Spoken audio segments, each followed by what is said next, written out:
jueves. Estamos en nuestro prime time, que son las 4:10, las 4:11 ya. Según nuestro productor, que hoy no vino porque estuvo trabajando a la mañana, Brochero dice que las 16:10 es el horario pico de Santa Siesta. Y es el horario que los jueves nos reservamos, adelante Roberto, para la novela del señor Juan José Tuma. Adelante, mi hermano. Y la novela del día de hoy habla de uno de los hechos más trágicos que tuvimos en nuestro país.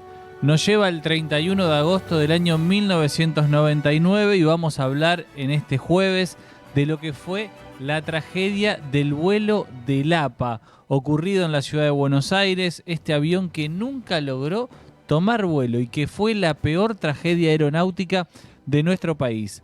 63 personas a bordo de este avión que terminó explotando frente a la costanera de la ciudad de Buenos Aires.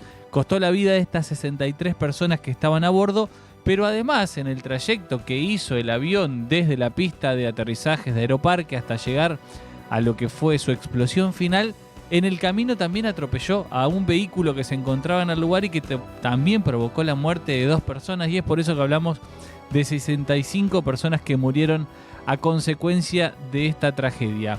Algo que seguramente vamos a tratar de comprender con el correr de la novela, pero que tiene que ver con lo que terminó siendo no solamente la impericia del piloto, sino también con la negligencia y la falta de controles, no solamente de la empresa, sino también de las autoridades de turno. El avión tenía que salir desde Buenos Aires hacia Córdoba y el horario exacto de la tragedia es las 20:54. Horario en el cual el avión tenía que despegar, pero que nunca logró tomar vuelo. Empezó a carretear en la pista de Aeroparque y terminó colisionando en la costanera de la ciudad de Buenos Aires.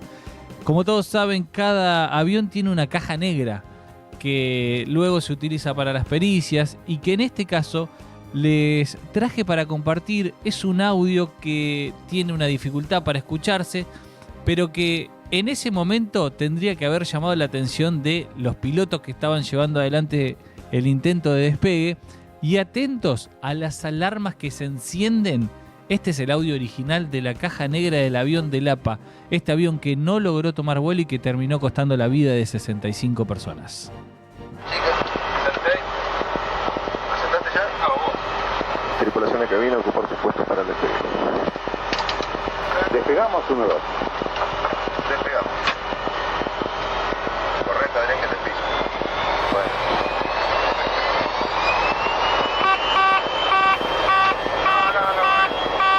¿Quién sigue ahora? Falta Charlie. Bueno, Carlito. Ocupamos y despegamos. Ya no la pasa.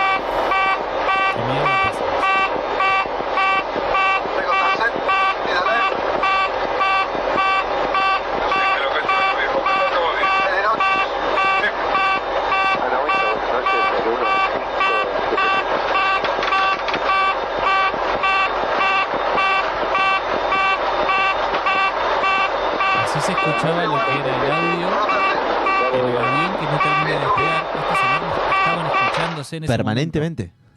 Y se termina de escuchar todo con la explosión. cuando explota. Ese es el audio. Entre los pilotos se empiezan a preguntarse. Apenas despega se empieza a escuchar la alarma. Es que Juanjo. nunca alcanza a despegar. Perdón, apenas arranca. Son los flaps, que es una de las cuestiones que tenía que despegar el piloto, que no termina desplegando, y esto termina costando esta tragedia. Una tragedia que yo les decía, no solamente involucró pasar por alto las alarmas que se habían encendido en un momento del despegue, sino también por la falta de controles. Este era el audio de la caja negra del avión del APA que escuchábamos, y hasta los propios pilotos se preguntaban qué era lo que estaba pasando en ese momento. Hubo muchos sobrevivientes, afortunadamente. Y en ese momento, siempre les traigo algo de la época o el momento en el cual estaba pasando. Estaba haciendo televisión en vivo Marcelo Tinelli. Marcelo Tinelli se entera de 20:54. 20:54, al ratito de esto se entera de lo que había pasado en Buenos Aires, de lo que había pasado en Aeroparque. Y vamos a compartir ¿De qué manera A ver. anuncia en el prime time de la televisión argentina Marcelo Tinelli? Mucha gente se habrá enterado así. Se de esta enteró a manera. partir de eso y por eso también lo traía a colación, porque me imagino, No. siempre cuando uno pasa en este tipo de cosas, recuerda qué estaba haciendo o a través de quién se enteró. De esta manera, Marcelo Tinelli anunciaba en su programa lo que era la tragedia de Lapa. Una noticia que nos conmueve y que no nos deja ganas de hacer el show del chiste realmente. Acaban de llegar 2 cables que son terribles. Uno de la agencia Telam, que dice que el avión Boeing, que alrededor de las 21 horas, cuando estábamos haciendo el programa, se estrelló en uno de los extremos del aeroparque metropolitano, pertenecía a la empresa Lapa, procedía de Córdoba, 100 pasajeros a bordo. Al lugar había llegado el vicejefe del gobierno de la ciudad, Enrique Olivera. En tanto quedó totalmente cortada la autopista Arturo Ilia y las avenidas Salguero y Costanera para permitir el desplazamiento de las cuadrillas de rescate. Así que bueno, vamos a ver cómo sigue todo esto, porque la verdad una noticia terrible como para poder hacer el show del chiste o tratar de reírnos a esta hora. Seguramente hay mucha gente desesperada por esta noticia, sobre todo los familiares de las personas que iban en este vuelo. No sé cuál va a ser el destino de estas personas, si están vivas, si murieron, pero bueno, acaba de pasar y lo queríamos dar. Marcelo Tinelli enterándose a través de cables Bien informativos como de lo ese contó. momento. Demasiado bien como lo contó. Hay Y que tenés que fíjense, poner ahí la carucha. Porque era el momento. enterando. Se estaba enterando ahí al aire. Incluso él lo dice en ese cable que reciben de la agencia Telam, que el avión era proveniente de Córdoba. Bueno, tiene el accidente cuando iba a despegar hacia Córdoba.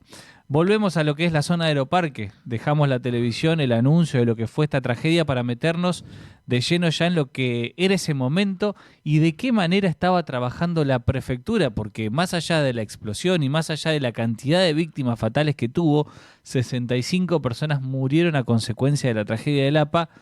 Otras personas, más de 30, casi 37 personas, sobrevivieron a lo que fue este accidente del avión que se terminó estrellando en la costanera, pero de esta manera la prefectura trabajaba en el lugar. Hay muchas personas que hemos ya trasladado. Aproximadamente, Voy a perfecto. contar 11, 12 y después había más. Y ¿Heridos? muertos también he visto, pero no puedo dar más información. Les pido por favor que me sepan. ¿Gente que transitaba por la calle en ese momento?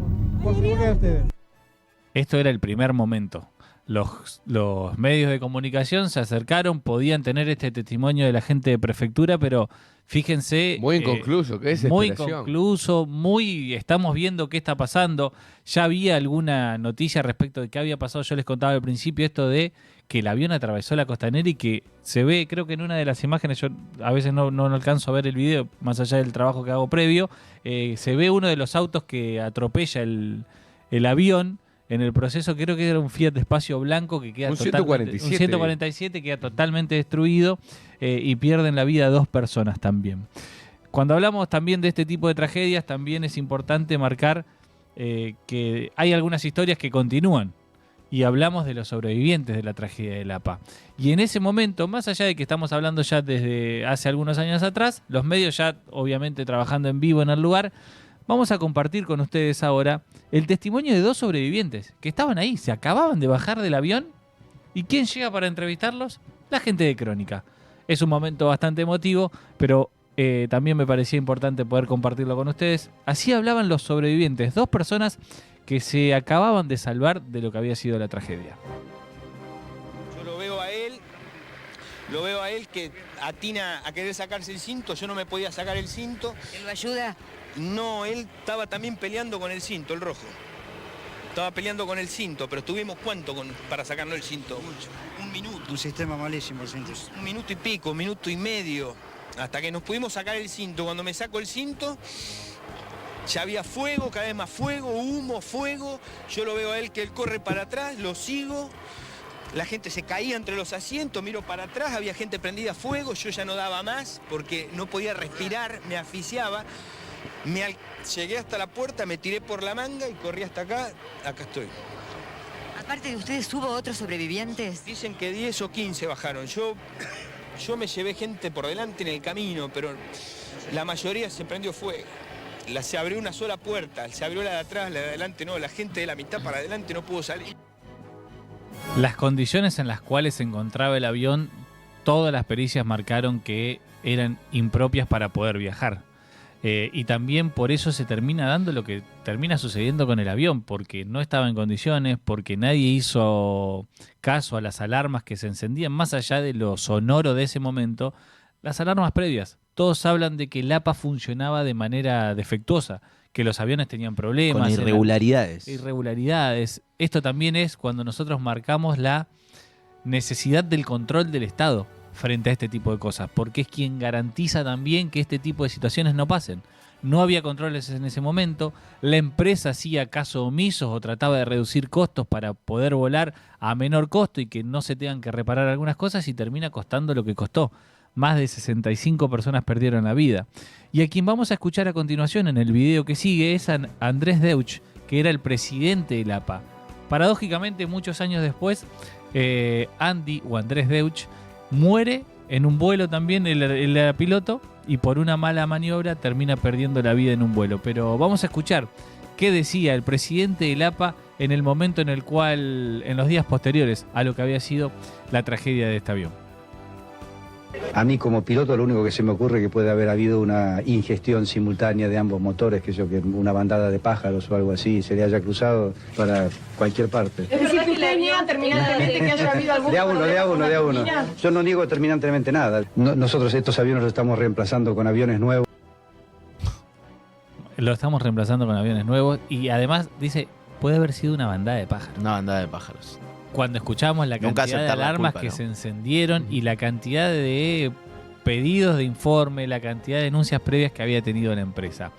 Yo les decía, esto ocurrió en un momento en el cual el avión intentaba despegar, un avión que no logró despegar y que terminó chocándose en la costanera de la ciudad de Buenos Aires, y que los momentos posteriores a esos empezó la búsqueda de los familiares, porque muchos familiares que no eran de Buenos Aires, que eran de Córdoba, la mayoría de la gente era de Córdoba, llegó a Buenos Aires a tratar de dar con el paradero de sus familiares porque no tenían información. Tuvieron que peregrinar. Aparte de los cuerpos deteriorados, imagínate, prendió fuego. Reconocer los cuerpos. Reconocer los cuerpos era todo un inconveniente. Y de esta manera los familiares que llegaron hasta la ciudad de Buenos Aires contaban las cosas que tenían que hacer para poder dar con el paradero de las víctimas. Atrás de la búsqueda de mi hija, Verónica, que iba en ese vuelo. Y según la lista de manifiesto que lo dijeron en el aeropuerto mejor dicho, en el aeroparque, estaba ella. Pero el cuerpo no aparece, no tenemos información. La empresa no se ha hecho ver en ningún momento a través de un manifiesto coherente donde se diga si está viva. Hasta el momento la tenemos como desaparecida. No sé qué más le puedo decir. ¿Pudo obtener información, por ejemplo, por parte del juzgado? No, en ningún momento nos pusieron en conocimiento de que el juez estaba actuando, pero ninguna novedad al respecto. Tenemos que esperar que el juez termine de remover los escombros. ¿Tiene esperanza, señor? Y sí, la esperanza es lo último que se pierde. Este era el testimonio de un padre buscando a su hija que había volado en ese vuelo y que lamentablemente había sido parte de esta tragedia.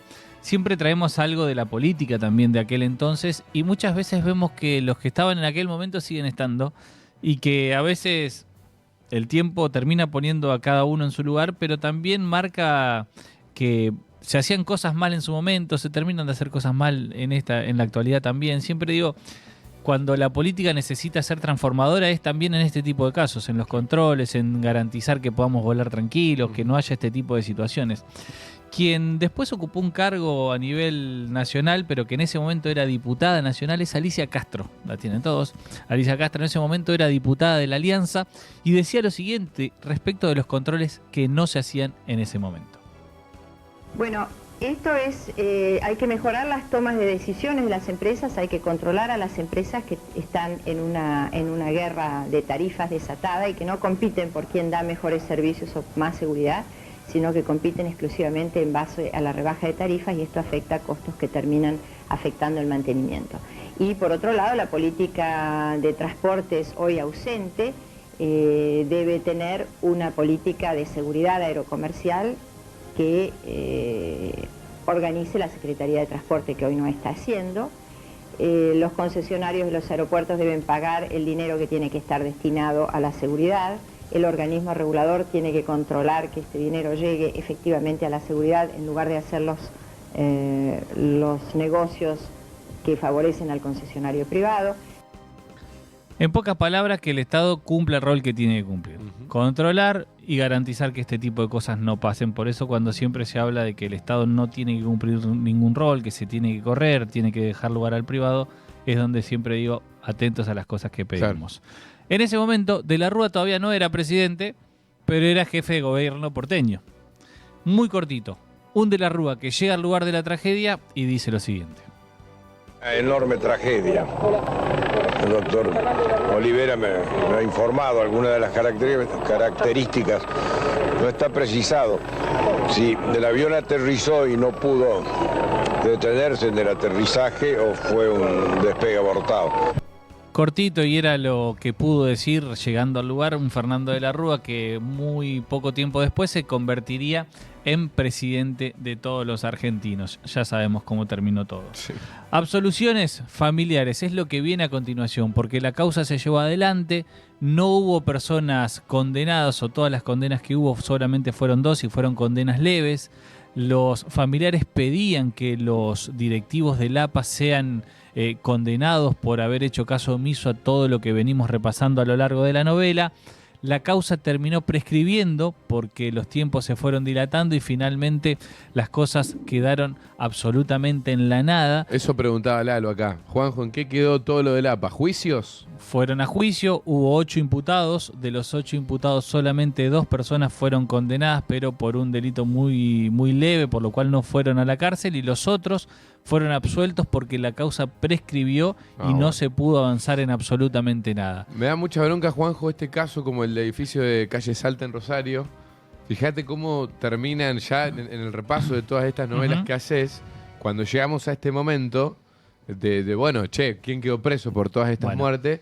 Llegamos a lo mismo. ¿Y sabés a qué llegamos? Al dolor de los familiares. Porque muchas veces también pasa que la familia afronta este dolor y socialmente nosotros seguimos. Sí, claro. No estamos afectados directamente y entonces dejamos que este tipo de situaciones o este tipo de hechos se vuelvan a repetir.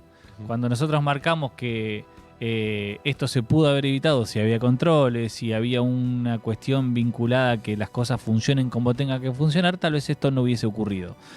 Yo les decía, y hablabas vos recién, de lo que pasó con Calle Salta. Habíamos escuchado en ese momento el testimonio de los familiares muy enojados con la justicia. ¿Saben qué pasó con los familiares de las víctimas del APA? También estaban muy enojados, y si les parece lo compartimos. Realmente nosotros esperamos con algunas absoluciones, pero absolver por completo y a Deus, el principal responsable, es una falta de respeto. Encima pretender desalojar la sala. ¿Ustedes alguna vez vieron algún comportamiento nuestro que fuera lo correcto? Hay más policía que familiares de víctimas, esto es ridículo. El operativo que han hecho haciéndose señas ridículas todos estos payasos es una vergüenza. Los culpables y los asesinos están allá adentro y le advertimos a la sociedad que a partir de ahora van a estar tranquilos y libres en su casa y van a seguir ganando dinero con la seguridad de las personas, tus caraduras. ¿Qué relación tenías con el accidente? Perdí a mi hermano ahí, 37 años tenía. Venía por laburo. El poder del dinero y la corrupción en este país sigue intacta. Es una vergüenza el fallo que han hecho. Lamentablemente es una de las cosas que uno espera. En esta Argentina no sé cuándo va a haber justicia, ojalá que llegue pronto. ¿Cuál es su relación con el accidente? Yo soy el padre del copiloto del avión de mar. ¿Qué sentís? Bronca, indignación en un país donde todo se mueve por interés económico. A las últimas personas que escuchaban eran los familiares del copiloto del avión. Mucho se habló también en ese momento de que el piloto designado por la APA no estaba en condiciones de volar porque no tenía experiencia en lo que podían ser este tipo de situaciones, porque había tenido otros errores muy importantes y la empresa también apuntó directamente contra el piloto. Un piloto que perdió la vida en lo que fue el momento del accidente.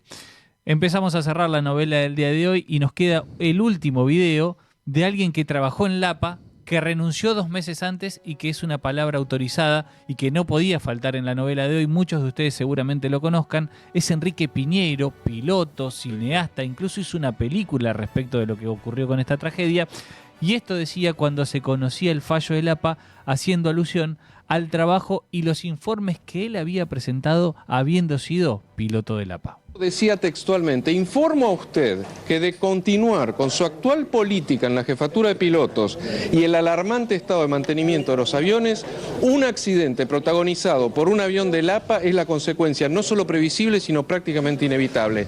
Firmado Enrique Piñeiro, comandante de SAP 340. O sea, estaban avisados, lo sabían. Es ridículo, ese piloto no podía volar ningún avión, tenía una foja técnica. Hay un registro de agosto del 98 que lo dice textualmente, pero textualmente. Le cuesta mantener parámetros de velocidad y altura. Aleja por radial equivocado, o sea, se pierde. No mantiene las velocidades de flaps. O sea, no hace la lista de emergencia, no corta la potencia en el motor sano cuando se le planta el otro, o sea que se te quema el único motor sano. Todo eso está anotado y si lo promueven a comandante. Ese era uno de las fojas, todas las fojas son desastrosas. Esta estructura empresaria lo promovió a comandante. O sea, que no le vengan a echar la culpa, él no tenía la culpa de que le gustaran los aviones. Es tremendo el testimonio. Es tremendo el testimonio de Piñeiro porque increíble. dice... Tenía una foja el piloto, Claro. por lo cual no podría haber estado volando. Tenía varias. Tenía varias. Leyó una nomás. Solamente una parte.